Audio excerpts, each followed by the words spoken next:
রক্ত যখন খাওয়া শেষ হয় তখন আস্তে করে ঝরে পড়ে। আপনার কথা বলতেছি, ব্যাপার ঘটেছে কিছু হলে ভারতীয় আধিপত্যবাদ, ভারত এটা করছে, তা আমরা করছিটা কি? ভারতই যদি সবকিছু করে আমরা কি করছি? তারা সুবিধা মতো মুফতে এক এক সময় এক এক কথা বলে।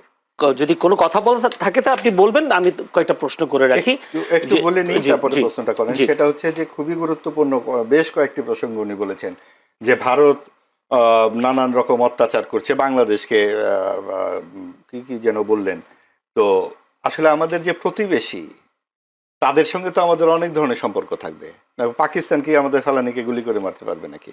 পাকিস্তান গুলি করতে তো 71 সালে দেখেছি কিভাবে গুলি করতে হয়, নতুন ভাবে তো আর দেখার কিছু নাই। তো সেইখানে পুরো জাতির বিরুদ্ধে যে দাঁড়িয়ে গিয়েছিল যেই দলটি, সেই দলটি মহাপ্রতাপের সাথে সরকারের পৃষ্ঠপোষকতায় প্রধান যে 40% পাওয়া একটি দলের পাশাপাশি কিন্তু জায়গা নিয়ে নিল, বিএনপি, জামাত, এনসিপি। কোন ভিত্তিতে নিল? জামাত 4 থেকে 7%-এর বেশি ভোট তাদের নাই, গ্রাহ্য নির্বাচন 2008 পর্যন্ত। এবং সেই জায়গায় আপনার এনসিপি তো 1 বছরও পূর্ণ হয় নাই। কোন ভিত্তিতে 3টি দলকে নির্বাচন করলো সরকার? কারণ ওই ডানপন্থার সম্প্রসারণ। যেই দেশের 90 থেকে 92% একটি বিশেষ ধর্মের, তার জন্য তো আসলে কোনো আইন কানুন লাগে না, তাকে ঠেকিয়ে রাখবার জন্য তো আইন কানুন লাগে। কারণ দীপুচন্দ্র দাসকে যখন আগুনে পুড়িয়ে মারা হলো, একটি মিছিল আপনি দেখেছেন? ওটা ভারতের ষড়যন্ত্র করে, ওইটাই ভারত ষড়যন্ত্র করে মারলো। তারপরে আপনি যখন দীপুচন্দ্র দাসকে যখন পুড়িয়ে মারলো, একটি মিছিল আপনি দেখেছেন? একটি কোনো কোথাও কোনো প্রতিবাদ না, এরা যেন মানুষ না। এটা কিন্তু আমাদের মধ্যে একটি ব্যাপার ঘটে গেছে, কিছু হলে ভারতীয় আধিপত্যবাদ, ভারত এটা করছে, তা আমরা করছিটা কি? ভারতই যদি সবকিছু করে আমরা কি করছি? এইখানে যখন বলা হলো যে বঙ্গবন্ধু এই কোথায় সিরাজ শিকদার, আপনার ডানের কথা এবং বায়ের কথা বাদ দিয়ে একটা বাক্য আপনি নিয়ে ছেড়ে দিলেন, এবং তাতে ভারতীয় আধিপত্যবাদ হয়ে গেল। আর আপনি এই চোখে দেখছেন না যে আপনার যখন হিন্দুস্তান এবং পাকিস্তানের বিরুদ্ধে দাঁড়িয়ে এই দেশের এই 60 দশক থেকে যে আন্দোলনটা, এই সাংস্কৃতিক যে আপনাদের যে আন্দোলন, এটা কারা করেছিল? এখানে এই বাঙালি এবং অন্যান্য সমস্ত কিছু মিলে এটা কিন্তু অবশ্যই ভারতীয় যে আধিপত্য যদি বলি, সেটার সাথে সাথে পাকিস্তানি আধিপত্যের বিরুদ্ধে কথা বলেছে, নইলে কিন্তু বাংলাদেশ হতো না, অঙ্গরাজ্য করে মিলিয়ে যেত, এখানে সৈন্যই থাকতো, ভারতীয় সৈন্য। আর যা যা বলা হচ্ছে তার কোনো কিছুর চিহ্ন কিন্তু আমরা দেখি নাই। এবং আপনি দেখুন যে এইখানে যে আমাদের নিজস্ব কিছু সাংস্কৃতিক যে ব্যাপারগুলো আছে, নববর্ষ বলুন, সেখানে কারা বোমা হামলা করেছে, এখানে ব্লগারগুলোর হত্যা কিভাবে হলো, সব আওয়ামী লীগের আমলে এবং বিএনপিটা, মানে আওয়ামী লীগের নেতৃত্ব কওমি জননী হয়ে বসেছিল। ধর্মের ব্যবহারকে আওয়ামী লীগ করেনি? এই যে ধর্ম যখন যার হাতে প্রয়োজন তখনই তো সে ব্যবহার করছে, জামাত করছে সবচেয়ে বেশি, এবং যখন প্রয়োজন আসছে তখন তো সে শরিয়া আইন করবে না। এই জন্য ইসলামী আন্দোলনের পীর সাহেব কিন্তু চলে গেছেন, যে ওরা তো কি ইসলাম এটা। আপনি যখন ইসলামিক মনে করেন ইসলামী আন্দোলন সে কারণে চলে গেছে, মুখে বলেছে, আমি আপনাকে আমি শুনেছি। হ্যাঁ অবশ্যই তাদের মধ্যে তো এটা নিয়ে সমঝোতা ছিল, যাই বলুক মুখে তো বলেছে। ভাই আমরা তো একজন সিনিয়র নেতার কথা তো আমরা, তিনি তো এই কথা পরিষ্কার বলেছেন যে জামাতে ইসলামী শরিয়া আইন করতে চায় না, এবং এটা তো আমরা এখন দেখছি, তারা মেয়েদেরকে 5 ঘন্টা সময় দিয়ে দিচ্ছে ইত্যাদি, অনেক কাজ টাজ করছে, এবং এত বড় একটা দল, একজনও নারী প্রার্থী নাই। আপনি দেখুন 2026 সালে পৃথিবী কোথায় এগিয়ে গেছে, এবং সেই জায়গায় আমরা একটা দক্ষিণপন্থী সাম্প্রদায়িক দলকে প্রধান রাজনৈতিক দল হিসেবে দেখতে চাচ্ছি, যারা একটি নারীকেও মনোনয়ন দেয় না, এবং যারা কি করবে, তাদের পররাষ্ট্রনীতি কি, স্বরাষ্ট্রনীতি কি পরিষ্কার করে না, এবং যারা ইসলামী শাসন নিয়েও তাদের অবস্থান পরিষ্কার করে না। তারা সুবিধা মতো মুফতে এক এক সময় এক এক কথা বলে। আপনি একটা নির্বাচন হবে 20 দিন পরে, আজকে থেকে শুরু হয়ে গেছে কার্যক্রম, ডোরে ডোরে যাচ্ছে, তার ইশতিহার কোথায়?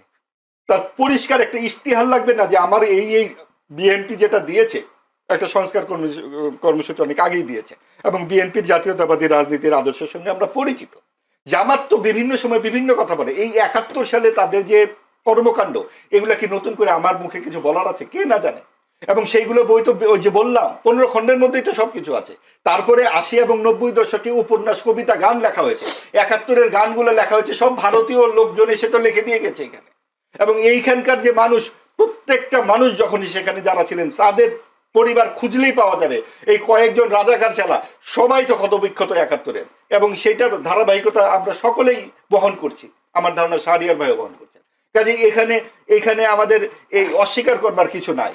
আর এগুলা নিয়ে বিতর্ক করে এই যে আপনি 1.5 বছর ধরে 18 মাস ধরে যে এত ভারতীয় আধিপত্যবাদের বিরুদ্ধে কথা শুনলেন, আমরা কি পেলাম শুনে?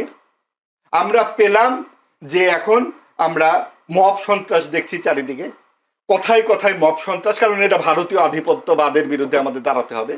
আমাদের শিক্ষকের গায়ে হাত তুলতে দেখছি, আমরা কথায় কথায় রাস্তাঘাট আটকে ফেলছি, আমরা কেউ কারো কথা শুনছি না। এবং এই সব কিছু কি 24-এর গণ অভ্যুত্থানের প্রত্যয়? 24-এর গণ অভ্যুত্থানে কি আমরা এগুলো চেয়েছিলাম? শেখ হাসিনা গুম খুন আয়নাঘর করেছে বলেই তো এই লক্ষ লক্ষ লোক মানুষ সেখানে নেমেছিল। 2, 3, 4 আগস্টে মানুষের কণ্ঠে কোন গানটা ছিল ভাই? ধনধান্যে পুষ্পে ভরা। লক্ষ লক্ষ মানুষের কণ্ঠে এই গান শুনে আমার জীবদ্দশায় আর আমার কোনো কিছু স্বপ্ন নাই যে গান আমি শুনেছি। এই গান যে অসাম্প্রদায়িক বাংলাদেশের গান আমি শুনেছি, কোন রাজনৈতিক তত্ত্ব আমাকে সেইখান থেকে বের করে আনতে পারবে? এখানে কি শেখ হাসিনা বা আওয়ামী লীগের পক্ষে আমি কিছু বলছি নাকি? আওয়ামী লীগ যেই দুরাচার করেছে, যেই কর্তৃত্ববাদী শাসন করেছে, যে স্বৈরাচার করেছে, তার জন্য তো তার হেলিকপ্টারই তুলে দেওয়া হয়েছে। কিন্তু হেলিকপ্টার কি দেশে একটাই ছিল? আগামীতে যারা এই কাজগুলো করবেন, যারা মুনাফিকি করবেন, যারা কোনো রকম সুনির্দিষ্ট পরিকল্পনা দেবেন না, তাদেরকেও নানান রকম যানবাহনে তোলা হবে। এবং আপনি যখন আজকে এই কথা বলেন, তার মানে কি আমরা রাস্তাতেই থাকবো? গত 54 বছরও ছিলাম, 71 সালে ছিলাম, তার আগে 69-এর গণঅভ্যুত্থান হয়েছে। আপনি গণঅভ্যুত্থানের গুলো চিহ্ন করে দেখেন, 69, 90, 24, ঠিক নির্দিষ্ট সময় পরে পরে ঘটে। এর আগে 52 সালে এত বড় একটা আন্দোলন। অর্থাৎ আমাদের এইখানে সবসময় কিন্তু গণতন্ত্রের জন্যই আমাদের রাস্তায় থাকতে হচ্ছে। যখন সুযোগ এলো, সরকারের কাছ থেকে একটা নৈর্ব্যক্তিক আচরণ আমরা প্রত্যাশা করেছিলাম। সরকার কি বলতে পারতো না? সরকার কেন একটা পক্ষ নিয়ে নিল ডানপন্থা? এবং সরকার কেন এই সমস্ত মববাজিকে এক ধরনের নির্বিকারত্ব তাদের দেখা গেল? 32 নম্বর যখন ভাঙা হলো, মুক্তিযুদ্ধের ভাস্কর্য যখন ভাঙা হলো, মতিউর রহমানের স্মারকস্তম্ভ ভেঙে ফেলা হচ্ছে সব জায়গায়। আপনার কোথায়? আপনি দেখুন 80 দশকে আমরা দেখেছি না, পাকিস্তানি হানাদার বাহিনী লেখা যেত না, তখন শুধু লেখা হতো হানাদার বাহিনী। আর এখন বিসিএস পরীক্ষায় লিখছে প্রতিরক্ষা যুদ্ধ। এইটা কি 24-এর প্রত্যয়? প্রতিরক্ষা যুদ্ধ এবং এই সমস্ত কথাবার্তা, পাকিস্তানের শব্দটা তাদের বন্ধু হয়ে। ধন্যবাদ মাহবুব আজিজ, আমার কাছে সময় একদম কম। এই যে পেছনের দিকে তাকিয়ে থাকা, এই পিছনের দিকে তাকিয়ে থাকা 24-এর গণ অভ্যুত্থানের প্রত্যয় অবশ্যই সামনের দিকে তাকিয়ে। ধন্যবাদ। আমি একটু আবার শাহরিয়ার কবিরের কাছে যেতে। শাহরিয়ার কবির, জামায়াতের পররাষ্ট্রনীতি কূটনীতি বিষয়টি ক্লিয়ার করেনি, উনি একটা অভিযোগ তুলেছেন। সেই সাথে আর কোন তথ্য যদি থাকেন মাহবুব আজিজের যে প্রশ্ন করেছি সেগুলো একটু খুব অল্প সময় বলতে হবে, আমার 2 মিনিটের মধ্যে বলে দেব। আমার মনে হয় আমার ভাই জামাত ইসলাম সেদিন যে ইন্টারকন্টিনেন্টালের যে সামিটটা করছে, ওটা দেখার সুযোগ পাননি, হয়তো ব্যস্ত মানুষ।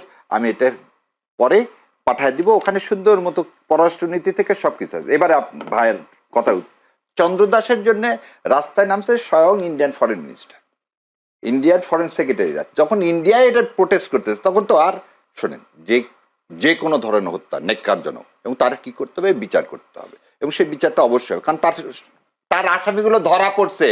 আমার হাদির আসামির মতো তো আর ইন্ডিয়াতে আশ্রয় পায়নি, তারা তো ধরায় পড়ছে। এবারে আসেন 24-এ বিপ্লবের কথা বলতেছে, ভাই ধনধান্য ভাই শুনতে পাইছে, কিন্তু ভাই এটা শুনতে পাইনি তুমি কে আমি কে, রাজাকার রাজাকার, এটাও শুনতে বলেছে।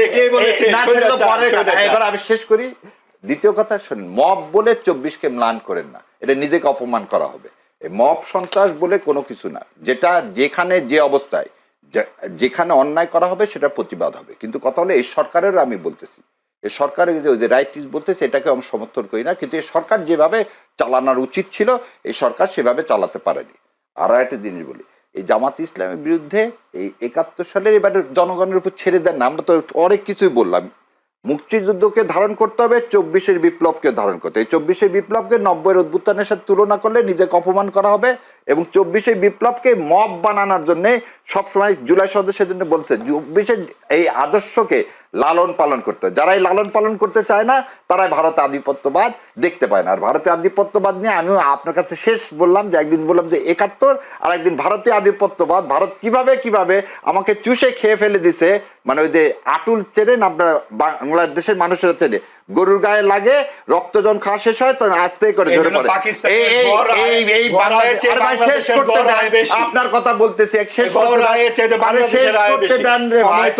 এই আপনার ইন্ডিয়াদের এত লাগে কেন? আপনাদের পাকিস্তানিদের এত লাগে কেন? আমি তো পাকিস্তানের কথা একবার তুলেও নি মুখে। ভাসুরের নাম তো নিবেন না। আপনারা কেন বললেন? ভাসুরের নাম তো নিবেন না ভাই। আমরা তো আপনি পাকিস্তানের কথা বলেন না। এত ইন্ডিয়া লাগে কেন ভাই? এত পাকিস্তানের লাগে কেন? শুনেন, মুসলমান আপনার গলায় তো পাকিস্তানের চেয়ে আমরা বেশি। এটা ব্যর্থ রাষ্ট্র পাকিস্তান। আমরা পাকিস্তানের কথা তুলি না। ব্যর্থ রাষ্ট্র সব আধিপত্যের কথা বলেন আপনারা। এত ভাসুর কেন পাকিস্তান? শুনেন, 71 ইন্ডিয়া নিয়ে কতবার বললেন? একবার পাকিস্তান শব্দ। ও তাহলে আমাদেরকে কথা বলতে দিবেন না। এখন আর আপনারা আপনারা তো তাহলে হাসিনা পেতাত্তা হয়ে যাচ্ছে। আপনি তো ভাসু।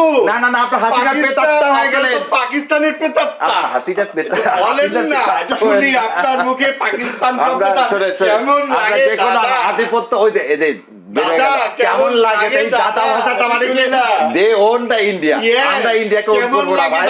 আমরা সবে তো অনেকবার ভারতের আধিপত্যবাদের বিরুদ্ধে থাকবো। দাদা যখন আধিপত্যবাদের বিরুদ্ধে থাকবো ইনশাআল্লাহ। পাকিস্তান শব্দটা আপনার মুখে কেমন লাগে? আপনাকে একটা জিনিস পাকিস্তান কি আমরা করেছিল পাকিস্তানের নাম আমাদের সাথে? আপনার পাকিস্তান কি করেছিল? ওই আপনার জাহাঙ্গীর ইনভেস্টর তৈরি করে দিয়েছিল, রাশিয়া ইনভেস্টর তৈরি করে দিয়েছিল। আর আপনার থেকে কি 3 ট্রিলিয়ন, শুনেন 3 ট্রিলিয়ন এই ধর্ষণ নিয়ে গেছে আপনার ইয়া। ও ধর্ষণগুলো ফেলানি চোখে পড়ে না? ফেলানি তো ও একজন চোখে পড়ে না? ধর্ষণ কয় ও লক্ষ প্রতিদিন করতেছে ইন্ডিয়া কয় ধর্ষণ। লক্ষ?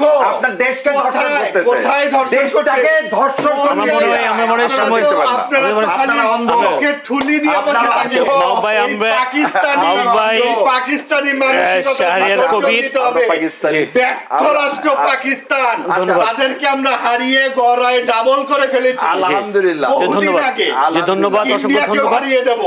দর্শক, আমরা শেষ করতে চাই। আমরা বেশ আলোচনা প্রাণবন্ত হবে মনে করেছিলাম। কারণ আমি ভাইজান বলতে পারবো না। ভাইজান বলতে পারবো না। ধন্যবাদ, অসংখ্য ধন্যবাদ। দর্শক, আমাদের সাথেও ছিলেন মাহবুব আজিজ, সাংবাদিক ও কলামিস্ট, ছিলেন ব্যারিস্টার এএসএম শাহরিয়ার কবির, আইনজীবী, বাংলাদেশ সুপ্রিম কোর্ট। দুজনকে অসংখ্য ধন্যবাদ সময় দেওয়ার জন্য। আপনাদেরকেও। দর্শক, আপনারাও আমাদের সাথে আজকের এই আলোচনা ধৈর্য ধরে দেখবার জন্য আপনাদেরও প্রাণঢালা অভিনন্দন, শুভেচ্ছা জানিয়ে আজকের মতো এখানে শেষ করতে চাই। চ্যানেলের সংলাপ অনুষ্ঠান ভালো থাকবেন।